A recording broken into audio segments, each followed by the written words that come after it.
Welcome to the Houston Hustle, the podcast that spotlights the movers, the makers, and the doers shaping the city we love. Each week, we sit down with Houston's top entrepreneurs to talk who they are, how they built it, the principles that drive them, and what success means beyond the highlight reel.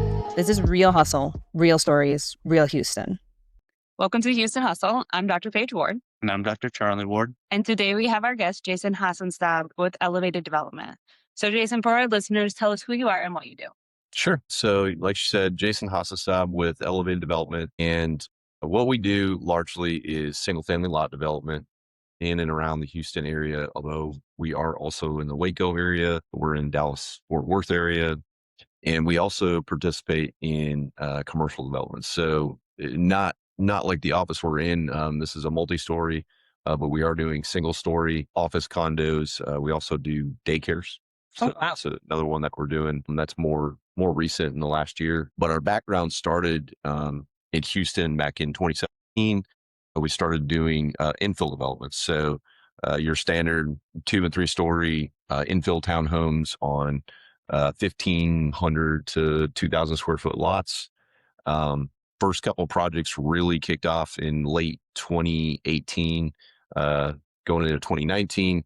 And then we started really transitioning, not out of infill. We still do infill projects, but we started transitioning into suburban single family lot developments more into 2021 and beyond.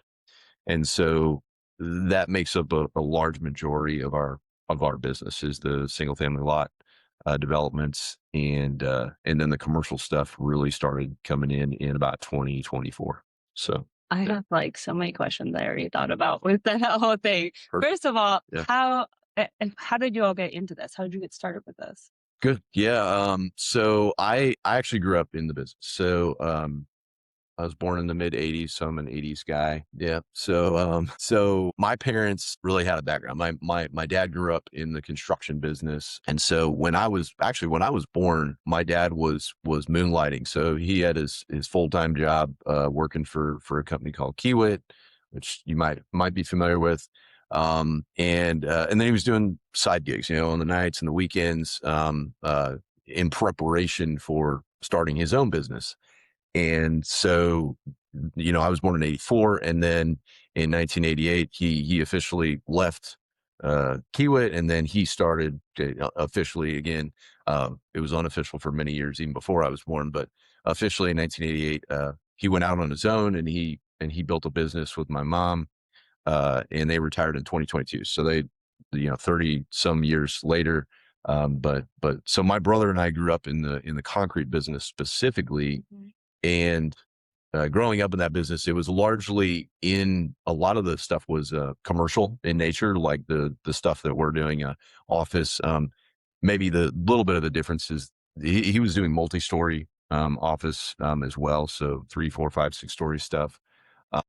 There was a lot of healthcare mixed in there because one of the clients that he worked for did a lot of healthcare in and around the Omaha, Nebraska metro area. There was self-storage mixed in, but it was largely in the commercial space. There was residential, but it was arguably not a larger part of the business necessarily. So I grew up doing that. And then after my freshman year of college, I went to work for Kiewit as an intern. Not really thinking I was going to get the internship, but I applied for it. That ended up being another 13, 14 years later. I ended up spending a long time with Kiewit, and really cut my teeth largely in infrastructure. Okay. And so underground utilities and bridges and power plants, wastewater facilities and things like that. And largely in California. That was, I went from Nebraska to California, and eventually was also landed in Hawaii as my last stop with Kiewit. Oh, wow. That's nice. And yes, it was a lot of fun.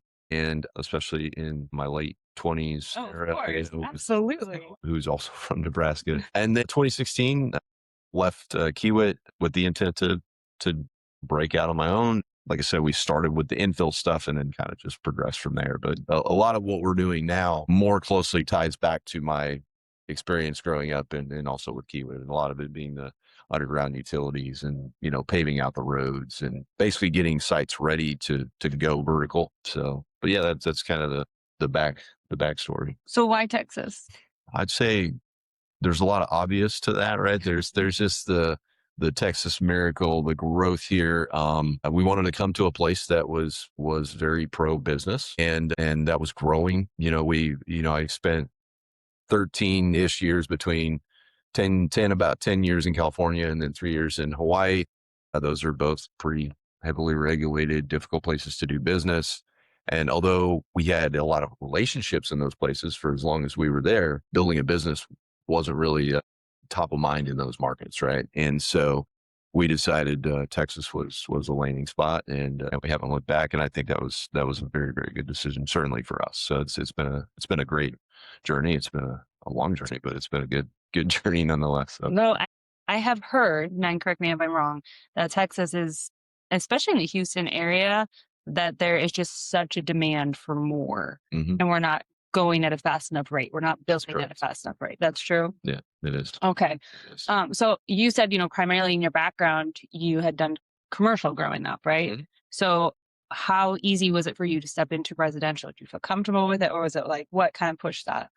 It's actually a good question. When we started back in that 2017, 2018 timeframe, and we were venturing into residential with the mindset of the barrier to entry wasn't as high, which generally I would say is true. Right. But arguably, my experience in life and growing up in the business and even and beyond when I went to work for Kiwa professionally, um, it was none of it was residential really, right? And so for me, that was actually a bit of a transition that I didn't particularly love. And what I more specifically, I didn't particularly love the actual uh, construction of the home Okay. part of it. Yeah.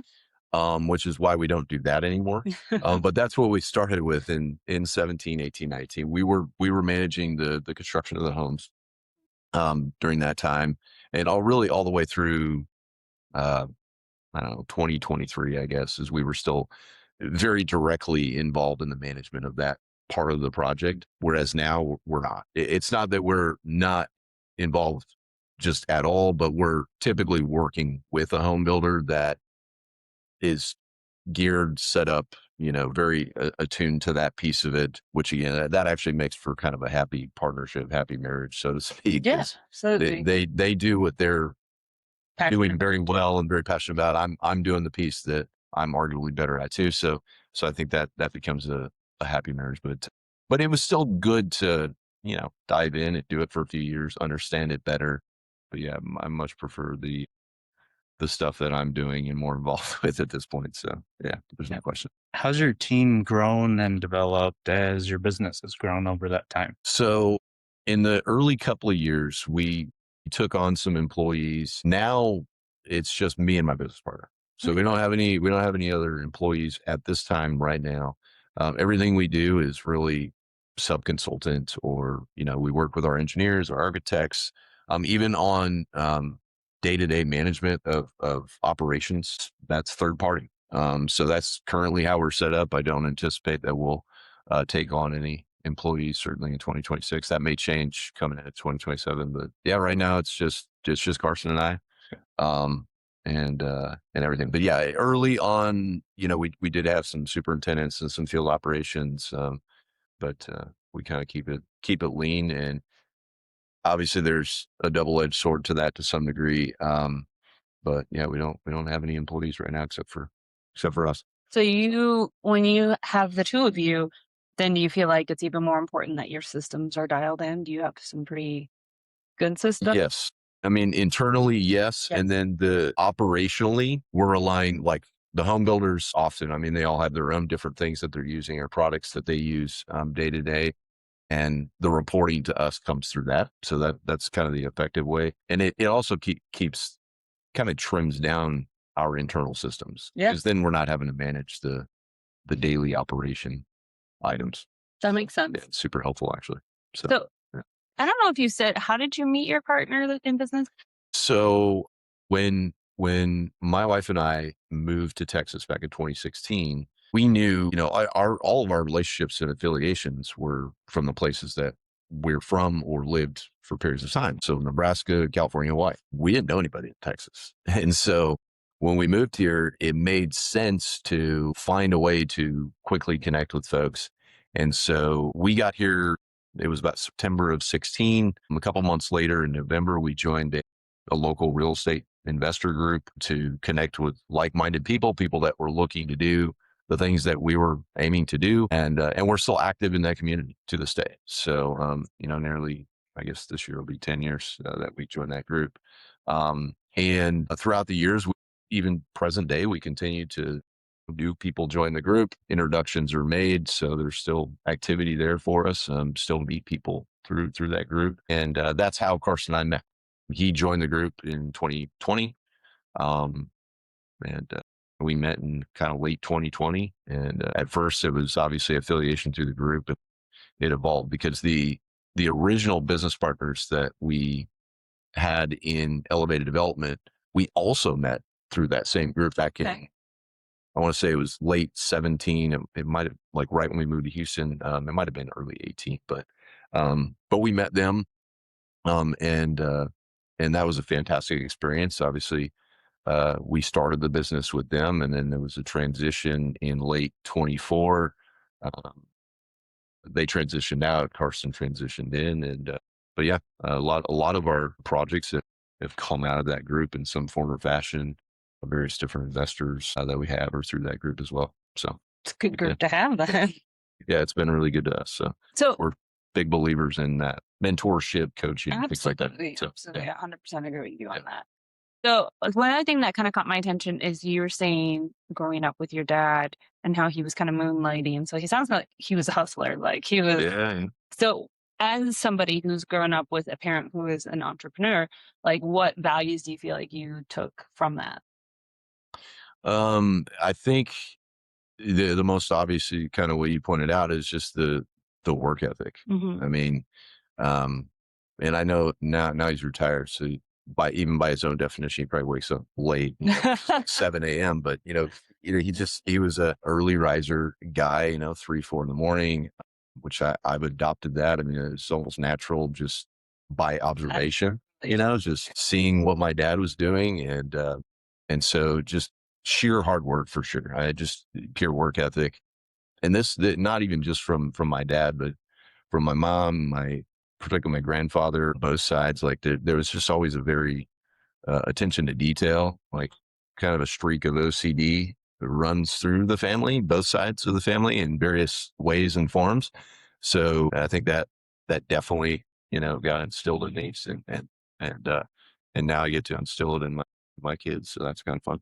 That's awesome. No, that definitely can be a superpower, being able to have that attention to detail, that hyper focus. For sure. What do you feel like has been one of the biggest struggles with starting a business? Man, there's a lot to unpack. Struggles.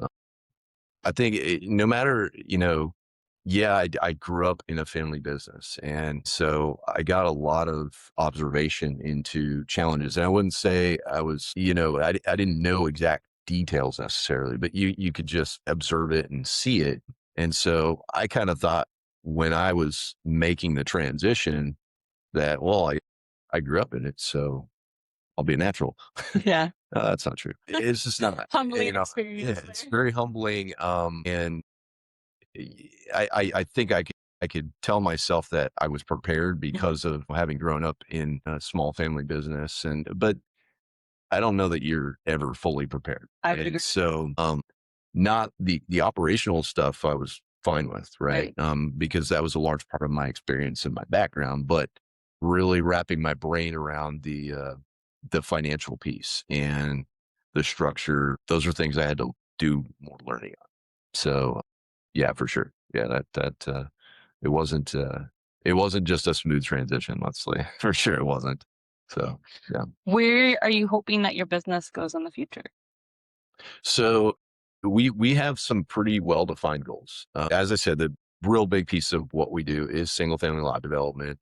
We're really aiming to get more into commercial, like I was talking about, but from a very specific goal that we've established for ourselves is to deliver 1,000 lots per year on average by year 2034. that's a goal that we've established. Obviously we are based in Houston, but we're not just in Houston. So that would be across our all your markets that we're currently active in. So, but that's the goal that we established for ourselves on the lot developments. We're also doing the commercial, like I said, those goals, arguably because that's a little more fresh in what we've been doing over the last year or two. So we're still kind of refining our goals for 2026 and beyond in the commercial space. But so not totally and clearly defined on the commercial, but I want to say it'll have something to do with a certain amount of square footage that we'll be aiming to achieve each year on the commercial side. Because on the commercial side, our goal there is to keep those assets. It's not to sell like on our single family lot stuff. It's to say build a daycare, get a tenant in it, and just hold on to it. That's the intent with the commercial assets. That's smart. Yeah. So create some recurring revenue. That's correct. That's correct. Yep. That is absolutely correct. And another piece of that commercial that I didn't mention, I should, is we're doing co-living facilities as well. So that's another piece for our commercial that we're doing. So. Okay. So you have these goals. How are you trying to reach them? How are you tracking them? Yeah. So what we established on our single family lot developments is kind of a trajectory of what kind of growth we need to achieve on an annual basis to reach that 2034 goal. And of course, what does it look like beyond that? Now with that, we kind of got to back into it. So we had to figure out, well, how much land do we need in order to achieve that goal throughout that roughly decade long period? Yeah. And so we start with that 1,000 a year. And what you realize is that quite a few of these types of projects can take several years to get to a developed lot that's ready for a house to be built on. Right. We got several projects that are active now that we've been involved in for 3+ years. And one of those, which we still don't have developed lots. And so these projects are many years in the making, and especially around Houston, the large master plan communities, those are decades long projects, right? Those are huge endeavors, both capitally and time. Now, for us, we kind of have to back all the way out. We're looking at land now that, in the 100-acre plus, as far as size is concerned, we're looking at that land that will keep us busy in that project for the next 8 to 10 years. That's smart. And so that's just to kind of give that perspective, is we're having to back all the way into, we need to target land. And if we're going to achieve 2034 goals, we're targeting land, in fact, now that will help us achieve 2034 goal. So just, it's like it's very kind of like, if I was going to get this, what has to be true? That's right. No, I love that. So on average, we need to increase about 100 lots per year, just for simple math. We have to increase about 100 lots per year over that next 9 years now. But yeah. What are some of the holdups in that process that make it take so long for people that don't know?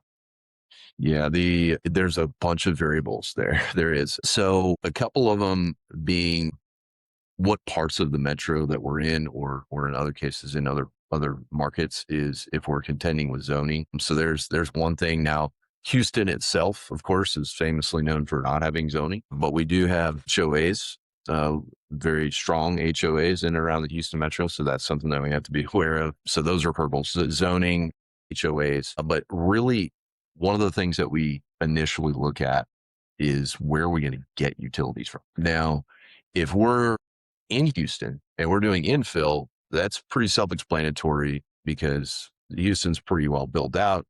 The water, the sewer, it's under the road. If we're going to tap into it from the road, obviously we need to get verification that that area has capacity to serve us. So that's a process that we have to go through, whether it's the city of Houston or anywhere. That's a little bit more cut and dry.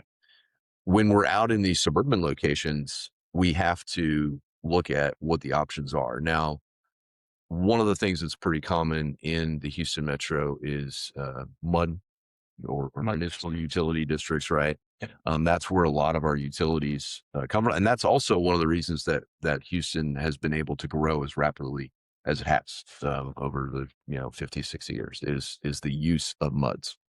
So that's a very direct option and a common option for us to get water and sewer. And then lastly, you have to create a MUD, which means you're building a water plant, you're building a wastewater plant, which takes me back to the days of the things that I used to do with Kiewit. Or kind of an alternative option is there are a number of private utility providers in and around not just Houston, but around the state and even around the country. And we can sometimes get utilities from them. So those are kind of all the options that we look at. And it's one of the very, very first things that we do when we look at any property is where some, again, it's very obvious, and some, we're like, well, I guess maybe we could get it from that MUD, or maybe we can get it from the private provider that's, closely adjacent to where we are. And then we have to evaluate, are we directly next to it? Can we just plug and play? Or are we having to run lines half a mile, 2 miles away? And what does that look like? So yeah, it's one of the very first things that we do is look at what the potential options even are. So yeah. So you have family. How would you say you balance your work and family life? Well, there's a lot of reasons, but one of the reasons that I like to get up early is so I can actually try to peel off at a decent time in the evenings, because it helps me set my day right, but it also allows me time to get a lot of things done that I might otherwise be trying to do on the back end of the day. And so that's one of my kind of keeping things balanced. Plus, it's also a good mental exercise for me to get up early. But that's part of how I create balance. It allows me to get home and spend evenings with my girls. Now, you say that you're not really on a lot of social media platforms, so that must help so you can be a little bit more intentional with your kids. That is true.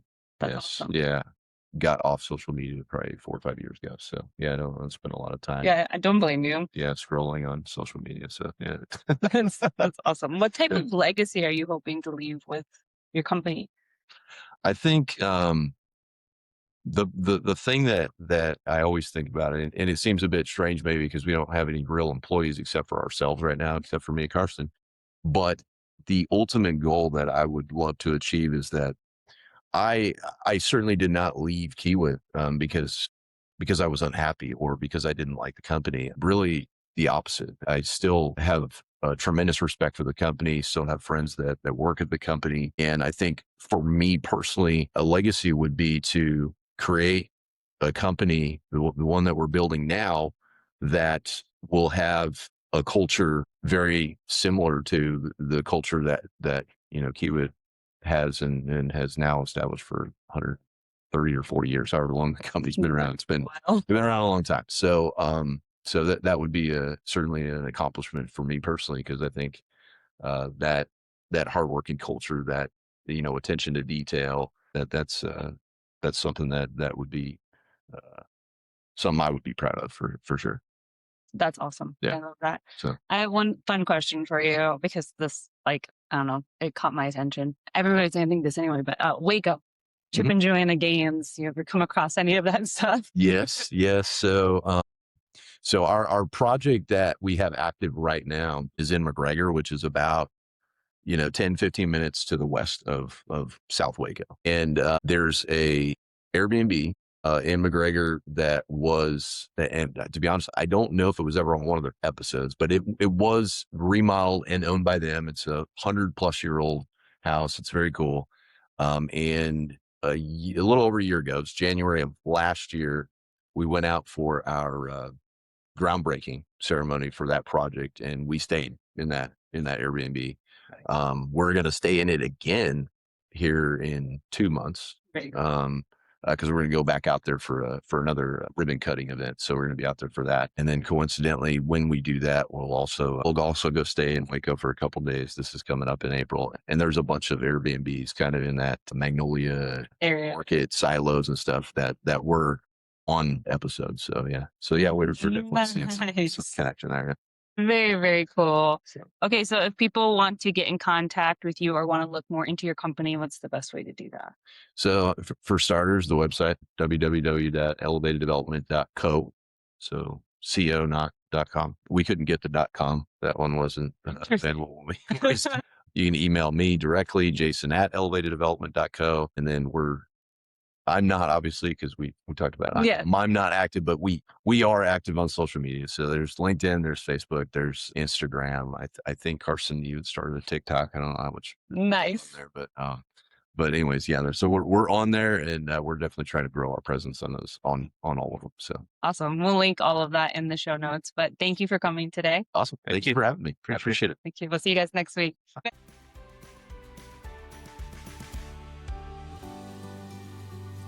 You've been listening to Houston Hustle, celebrating the entrepreneurs who are shaping our city.